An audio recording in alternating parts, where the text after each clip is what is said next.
guys, welcome back to some more AFK Arena. Today we're over on the test server. Patch 1.91 is up. There are some pretty cool quirks about this one. You can see right here behind Arthur fighting, there is a billboard that is set up that is designed to allow you to see what is coming, guys. So this is a content preview. Complete chapter 36 to receive its chapter grand prize. So we will get some diamonds out of there, red chest, stargazer cards, tier 3, 2 or 4 stones. Then, of course, increasing the Misty Valley rewards with those tier 4 stones. Now, in addition, guys, within the events tab, the hunting field is back, but a pop quiz is still up. And then, of course, we do have the trials of our newest mauler hero right there. And in the PvP aspect, so within the arena of heroes, the treasure scramble has returned. Now, one thing with this, guys, is they said the treasure scramble is going to be permanent. So looking here at the arena of heroes, this is going to be permanently placed in here. The treasure scramble is going to be permanent. Now, a couple of questions that I had about that, which we'll have to find out, is once you set a formation, are they going to stay in there? And is the formation going to stay in there every single season? Or are you going to have to go in there and reset your formation every single time to see? Now, also with the addition of the treasure scramble itself, when you look at some of your heroes like Ainz and look at the engraving or any of the heroes in here, it has been added to the Endeavor, which means that the level 80 engraving for heroes within the Arena of Heroes Legend Challenger Tournament, Legends Championship Treasure Scramble is now included in here, guys. So if you're looking to be in the top 1% or the top tier within the Treasure Scramble, you're going to have to build out some of these heroes for the PvP aspect. You're also going to have to build them out for the Treasure Scramble aspect, which adds a whole new dynamic when it comes to the PvP aspect itself. But today, guys, we wanted to go ahead and test out our new mauler hero, which there she is, guys. Anasta, absolutely amazing looking. Got a lot of feedback about when we kind of tested her yesterday. Want to do it in the arena of trials, looking at level deficiencies. So overall, my general thought is she is going to do very, very well within the PvP aspect. When it comes to the guild trials or when it comes to level deficiencies, it doesn't seem like she is going to have that survivability aspect that we're really looking for. I went through a lot of different scenarios last night on team builds, even looking at a full mauler team. The majority of the time, she will die within a hit or 2 hits. When you start getting into level deficiencies right there, she kind of folds over because, again, a majority of the tanks need immunity. It really does make an incredible difference when a tank can have immunity. And even there, guys, 2 hits, she is dead. Looking at the level deficiency. This is at a 200 level deficiency. I know a lot of players do not run this high. We can even hop back. We can take this down. Let's take it down 60 levels. We're at what? 140? We're at about 140 level deficiency. We've seen this might be kind of more viable, but we've kind of seen the same thing is right there, guys. She took a lot of damage from that scatterbolt. We also do have Entendre over here. So if Entendre was not here, she would have been dead. If we did not have another hero that was coming with her, and she died anyways because of the scatterbolt. This team, of course, having a star, having Lorzen, not super heavy with the damage in there, but it's kind of weird for her to be a warrior because it seems like a majority of the damage that she's doing is just as a tank aspect. And Thisu actually does pretty well, guys. You can see just shooting over some fireballs. But looking here, guys, does an incredible amount of healing, but it doesn't seem like there is enough mitigation to keep her up, which is surprising because, again, on paper, she looks absolutely amazing. When you use her even at a level 140 deficiency, she is just getting wrecked. And if she goes in here solo, like we've seen right there, she took a potion, took 2 potions. So has a little bit of viability here. Of course, we have Zekas and we do have Kren in here. So it could be a possibility of running her with Kren.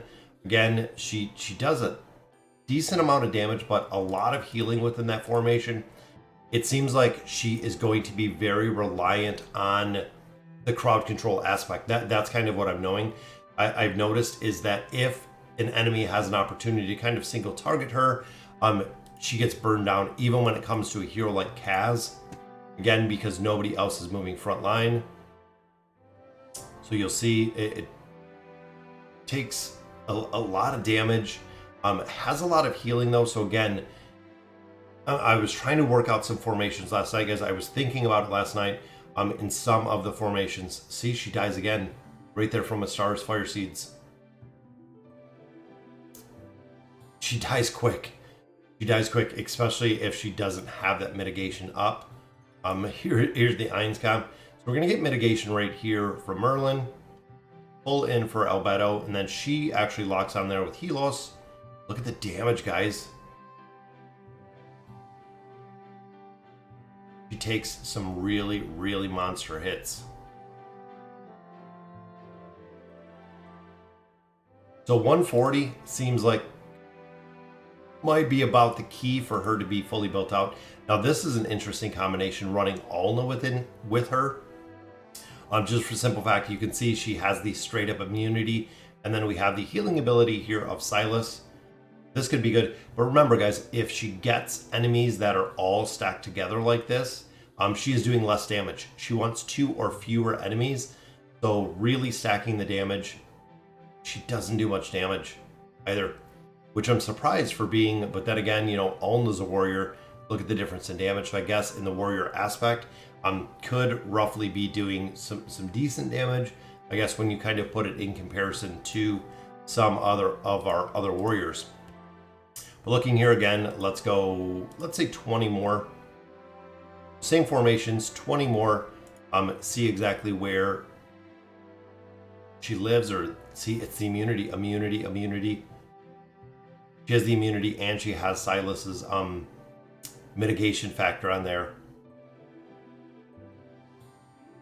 Seems to be a way to make her viable. There was the Terrify. And of course we have Oden back here locking out people.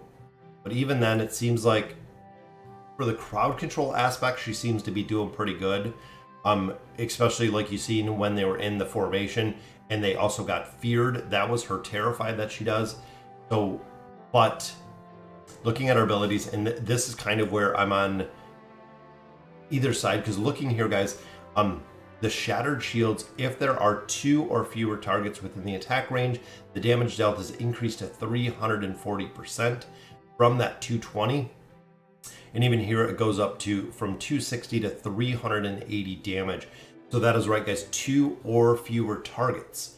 Now, that means you don't want to clump up the targets, because it's going to make her do a considerable amount of lower damage.